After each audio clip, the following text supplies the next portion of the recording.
Everyone,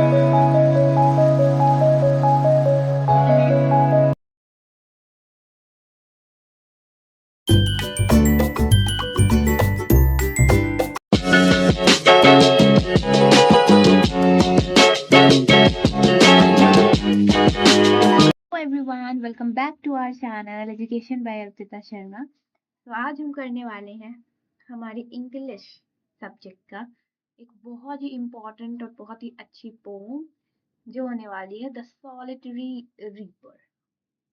कुछ लोगों को इसका जो टाइटल है उसको समझने में प्रॉब्लम होती है कि आखिर ये पोम है किसके बारे में। What is solitary reaper? ठीक, तो उसको पहले मैं समझा देती हूँ। सॉलिटरी सॉलिटरी का मतलब होता है अलोन। क्या मतलब होता है? अलोन। रीपर रीपर का मतलब होता है, आपने खेत तो देखे ही होंगे। हाँ, अगर आप इंडियन हैं तो आपने खेत जरूर देखे होंगे। खेत को हम इंग्लिश में फील्ड बोलते हैं। Field, okay. तो फील्ड में जो लोग काम करते हैं उनको फार्मर्स बोलते हैं। एंड उसी पर्टिकुलर सेक्ट को बिलोंग करने वाली एक लड़की है, एक स्कॉटिश गर्ल है जो रीपर है। मतलब कि वो कटिंग करती है और वो फसलों को बांध कर लेकर जाती है खेतों से, क्योंकि फसल खेतों में उगी हुई है, अब उसको काटना है, बांधना है, जमा कर लेकर जाना है। ठीक है, इसलिए इसका नाम द सॉलिटरी रीपर रखा गया है। मतलब एक अकेली लड़की है, उसके साथ कोई और नहीं है, वो अकेले ही काम कर रही है उस पूरी फील्ड। और वो जब काम कर रही थी उसी टाइम पे ऑथर भी वहीं से गुजर रहे थे और उन्होंने अचानक से उस लड़की को देखा। केवल देखने के बाद ही उन्होंने ये पोम नहीं लिख दी। उन्होंने ये पोम लिखी है क्योंकि वो जो एक गाना गा रही थी वो लड़की, कैसा गाना गा रही थी? एक सैड सॉन्ग गा रही थी। ठीक है, तो अकॉर्डिंग टू ऑथर वो सैड सॉन्ग था, क्योंकि ऑथर को नहीं पता वो गा रही थी। अब क्योंकि वो स्कॉटिश लड़की थी तो उसकी लैंग्वेज भी अलग थी, तो ऑथर को समझ में नहीं आ रहा था कि वो क्या गा रही है।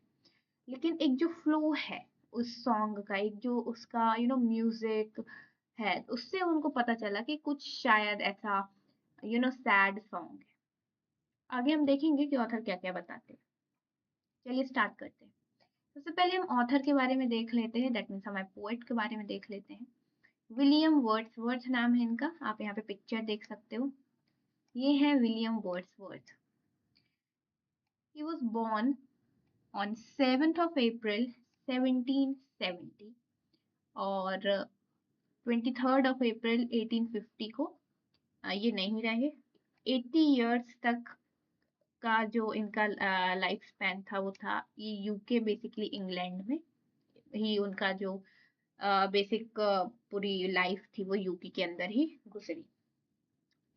ये एक ब्रिटिश पोएट है, नो डाउट, क्योंकि यूके में रहते हैं, इंग्लैंड में रहते हैं। ये ह्यूमन एक्सपीरियंस और रोमांटिक रोमांटिक पोएट का मतलब अब कुछ और नहीं है यहाँ पर। इसका ये मतलब है कि एक एरा था, रोमांटिक एरा जिसको बोलते थे, वहां पे जो पोएट उभर कर आए हैं उनको रोमांटिक पोएट बोलते हैं। ये ह्यूमन एक्सपीरियंस के ऊपर ज्यादातर पोम लिखते हैं अपनी। ह्यूमन एक्सपीरियंस मतलब जैसे कि इन्होंने एक्सपीरियंस किया, वह वहां पे खड़े थे, वो लड़की गाना गा रही थी, तो जो भी उन्होंने एक्सपीरियंस किया, जो भी उनको लगा, तो उस सब के बारे में इन्होंने लिख दिया। ठीक है, इनकी एक ऑटोबायोग्राफी भी है जिसको द प्रील्यूड कहते हैं, और ये पोएट लॉरेट बने थे 1843 में। And this much is sufficient for us. Now अब एक ओवरव्यू हम देख लेते हैं। Let me change the colour. Okay, तो एक ओवरव्यू हम इसका देख लेते हैं। तो ये कंपोज हुआ था 1805 में। कंपोज किया था मतलब इन्होंने लिख दिया था, इन्होंने लिख दिया था, और फिर इसको पब्लिश किया गया 1807 में। ये एक बैलेड है। अब बैलेड क्या होता है? One of the oldest poetic form in English. A ballad is a type of poem that tells a story and was traditionally set to music English language. Ballads are typically composed of 4-line stanzas that follow an ABCB rhyme scheme. तो ballad basically अगर मैं बात करूँ तो एक story type की हो जाती है, और उसको पोम के फॉर्म में हम लिख देते हैं। ट्रेडिशनली ये एक म्यूजिक की तरह है, ये पूरा एक सॉर्ट ऑफ राइम स्कीम भी फॉलो करता है, और ये मिनिमम से मिनिमम 4 लाइन का होता है, उससे ज़्यादा हो सकता है क्योंकि हम इसमें पढ़ेंगे तो इसमें 4 स्टैंजाज हैं और वो 4 लाइन से ज़्यादा है। तो ये एक बैलेड है। तो बैलेड अगर मैं आम भाषा में बोलूँ तो एक ऐसी पोअम है जो बस उन्होंने लिख दी है अपने एक्सपीरियंस से, उन्होंने ये नहीं सोचा कि ये पोअम बैलेड होगी कि क्या होगी। He didn't thought about it, वो अपने आप लिखते चले गए बस एक फ्लो में, उसको बैलेड कहते हैं। ठीक है, वो कितनी भी बड़ी हो सकती है, उसकी कोई गारंटी नहीं होती। चलिए तो अब हम स्टार्ट कर लेते हैं अपनी पोअम। यहाँ पे आपको पूरी चीजें देखने को मिलेगी, जैसे कि यहाँ पर आपको देखने को मिल जाएगी पोअम की लाइंस एंड यहाँ पे कुछ उसकी मीनिंग्स जो आपको नहीं समझ में आएंगी। तो चलिए स्टार्ट करते हैं। Behold her, wait, okay, behold her single in the field, yon solitary highland lass। behold her का क्या मतलब है? देखो उसे। यहाँ पे behold her का मतलब है देखो उसे। single in the field, अकेली फील्ड में। yon solitary highland lass, अब ये lass का मतलब क्या है? lass का मतलब है a girl or young woman। तो देखो उसे खेत में अकेली, एक अकेली पहाड़ी लड़की। हाईलैंड का मतलब पहाड़ी इलाका होता है, और क्योंकि उस वहीं पर उसका खेत है तो पहाड़ी लड़की जो पोएट है वो बोल रहे हैं। ठीक है, तो आई होप फर्स्ट लाइन समझ में आई होंगी, फर्स्ट की 2 लाइन। बिहोल्ड हर, देखो उसे, अकेली फील्ड के अंदर, एकदम अकेली पहाड़ी लड़की। Next, reaping and singing by herself, reaping and singing by herself। मैंने रीपिंग का मतलब तो बता ही दिया है, यहाँ पर भी लिखा है, आप देख सकते हो। टू कट और कलेक्ट द क्रॉप, जो भी क्रॉप उगी है उसको काट रही है, कलेक्ट कर रही है और साथ में गा रही है। ठीक, शुरू से देखते हैं। देखो उसे अकेली फील्ड में।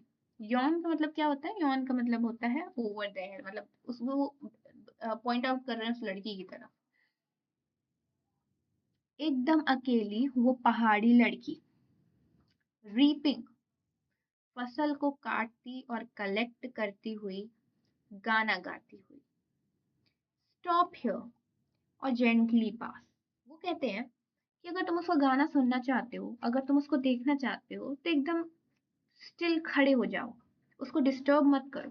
और अगर तुम ऐसा नहीं कर सकते तो तुम एकदम जेंटली वहां से पास हो जाओ बिना उसको डिस्टर्ब किए हुए, है ना।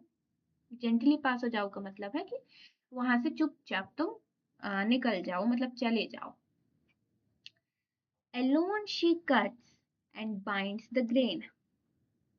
नेक्स्ट ऑथर कहते हैं कि अकेले ही वो उसे काट रही है, मतलब ये जो फसलें आप देख रहे हो यहाँ पर पिक्चर में भी, इसको वो अकेले ही काट रही है और अकेले ही बांध रही है। बाइंड का मतलब बांधना होता है, और ग्रेन का मतलब क्रॉप्स जो भी उगी हुई है।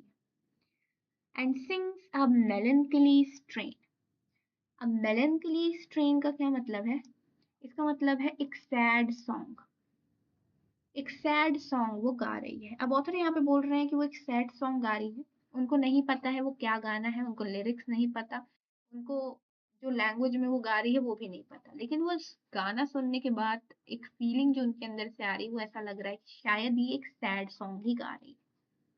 फिर वो बोलते हैं, O listen for the vale profound is overflowing with the sound. उसके बाद वो बोलते हैं, अरे सुनो। वेल प्रोफाउंड का मतलब होता है डीप वैली। जो डीप वैली है वो उसके साउंड, मतलब उसके म्यूजिक के साथ ही बह रही है, म्यूजिक के साथ ही फ्लो हो रही, मतलब उसका म्यूजिक, उसका जो साउंड है, उसकी जो वॉइस है बहुत ज्यादा प्लीजिंग ऑथर को, दैट मीन्स पोएट को लगती है। आई होप ये स्टेंजा आपको बिल्कुल क्लियर हो गया होगा। अब चलते हैं नेक्स्ट स्टेंजा में। No nightingale did ever chaunt. तो वो बोलते हैं कि जो ये लड़की गाना गा रही है वो इतना ज़्यादा अच्छा है, इतना ज़्यादा स्वीट है कि वो इसको नाइटिंगेल से कंपेयर कर रहे हैं कि नाइटिंगेल, ये छोटी सी चिड़िया आप यहाँ पे देख रहे होंगे, ये नाइटिंगेल है। नाइटिंगेल ने भी इतना अच्छा गाना नहीं गाया होगा कभी जितना अच्छा ये गा रही है। मतलब नाइटिंगेल एक छोटी चिड़िया, बहुत ही मीठा वो भी गाना गाती है। तो जो हमारे पोएट हैं उन्होंने इससे कंपेयर किया है। More welcome notes to weary bands of travelers in some shady haunt among Arabian sands. वो बोलते हैं कि शायद ये लड़की वेलकम कर रही है उस वियरी बैंड को। वियरी बैंड का मतलब होता है टायर्ड ग्रुप ऑफ ट्रैवलर्स। उस थके हुए ग्रुप ऑफ ट्रैवलर्स को जो किसी शेडी हट, मतलब कि किसी छायादार कोई पेड़ हो सकता है उसके नीचे बैठे हुए हैं। कहाँ पर? Arabian sand. फिर हमारे पोएट आगे बोलते हैं, a voice so thrilling never was heard. वो बोलते हैं कि जो वॉइस है ना इतनी ज्यादा थ्रिलिंग है, दैट मीन्स इतनी अच्छी है कि उन्होंने कभी ऐसी वॉइस सुनी ही नहीं। In spring time from the cuckoo bird. Cuckoo bird ये होती है, इसको तो आपने देखा ही होगा, कोयल इसको हम बोलते हैं हिंदी में।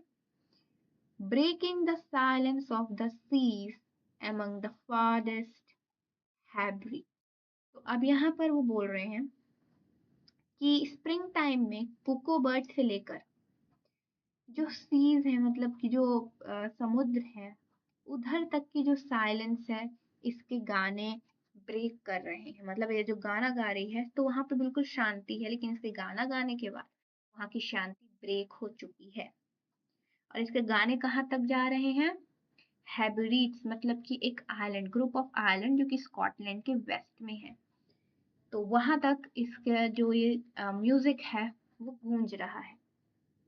ठीक है, आई होप ये वाला स्टेंजा भी क्लियर है। नेक्स्ट में चलते हैं, थर्ड स्टेंजा है, will no one tell me what she sings. वो बोलते हैं कि मुझे कोई नहीं बताएगा कि वो क्या गा रही है, क्योंकि ऑब्वियसली जो पोएट है वो अकेले वहां पर खड़े हुए हैं। Perhaps the plaintive numbers flow for old unhappy far off things and battles long ago। वो बोलते हैं कि फिर भी वो जो प्लेंटिव नंबर्स ऑफ फ्लो, यहाँ पर इसका मतलब ये है कि जो सैड सॉन्ग वो गा रही है, मे बी हो सकता है, मतलब ऑथर अभी श्योर नहीं है क्योंकि वो नहीं समझ पा रहे हैं कि वो क्या गा रही है। हो सकता है किसी पुराने अनहैप्पी, मतलब कि हो सकता है कुछ ऐसा एक्सपीरियंस उसका हो जो कि काफी ज्यादा अनहैप्पी हो। ठीक है, तो पुरानी चीजों को लेकर वो गा रही हो, ना खुश हो उन चीजों से। या फिर हो सकता है कि एक कोई बैटल हुई हो, ठीक है, उसके गाने वो गा रही हो। और is it some more humble lay. उसके बाद वो बोलते हैं, हम्बल ले यहाँ पर उन्होंने बोला है कि हो सकता है वो डे टू डे ऐसे कोई सॉन्ग भी गा सकती है। मतलब जरूरी नहीं है कि वो एक मेलनकली स्ट्रेन ही हो, मतलब एक दुख प्रकट करने वाला जो गाना है वो गा रही हो। Familiar matter of today. उसके बाद वो बोलते हैं हो सकता है कि कुछ फैमिली मैटर हो, है ना, तो फैमिली से कुछ प्रॉब्लम हुई हो, दैट्स वाई वो सैड सॉन्ग गा रही है। या फिर वो बोलते हैं सम नेचुरल सॉरो लॉस और pain that has been and may be again.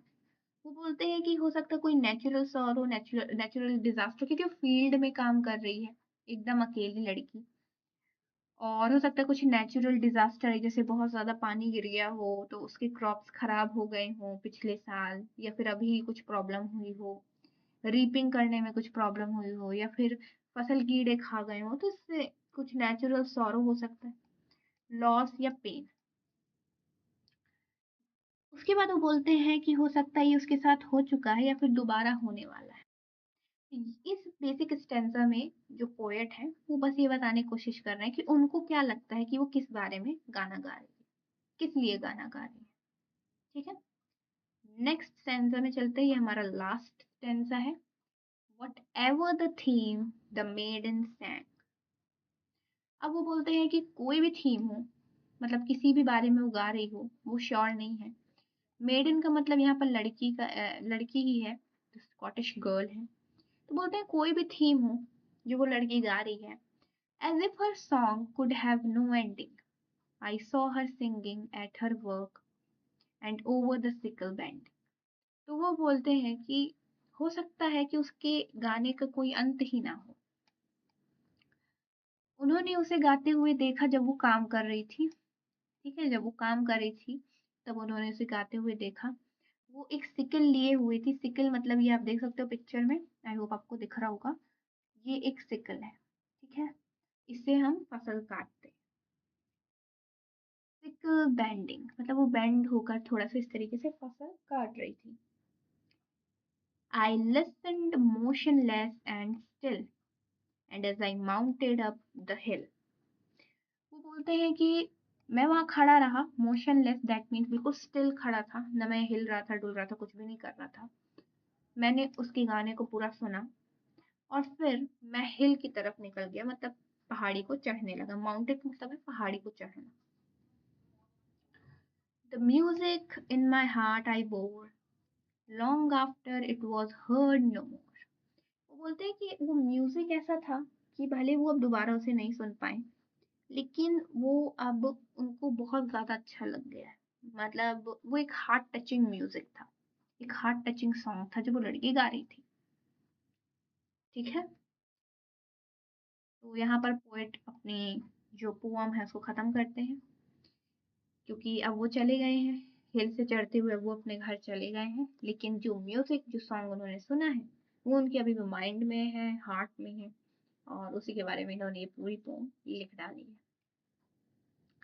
Now अब हमको इसमें देखना है कंक्लूजन, क्योंकि बहुत सारे टीचर्स हैं जो पढ़ा देते हैं, पूरी पोम को एक्सप्लेन कर देते हैं, बट एट द एंड हमको कुछ पॉइंटर्स चाहिए होते हैं अपने आंसर राइटिंग के लिए, जिसको हम कंक्लूजन के रूप में देख सकते हैं। सबसे पहले यहाँ पर आता है द पावर ऑफ म्यूजिक। तो बेसिकली मैसेज क्या है पोम का, ये एक क्रिटिकल क्वेश्चन है जो हमारे एग्जाम में पूछे जाते हैं, और हम इसके लिए हमेशा प्रिपेयर नहीं होते, क्योंकि हम पूरा पोम पढ़ के चले जाते हैं, और फिर हम क्रिटिकल थिंकिंग अचानक से जब वो क्वेश्चन आता है तो नहीं कर पाते। तो उसके लिए सबसे अच्छा ऑप्शन यही है कि हम पहले से तैयार रहें। The power of music. The poem highlights the transformative effect of music even when its meaning is unknown. तो पोइट को नहीं पता था उसकी मीनिंग, वो नहीं जानते थे उस लैंग्वेज को, but still he felt that music.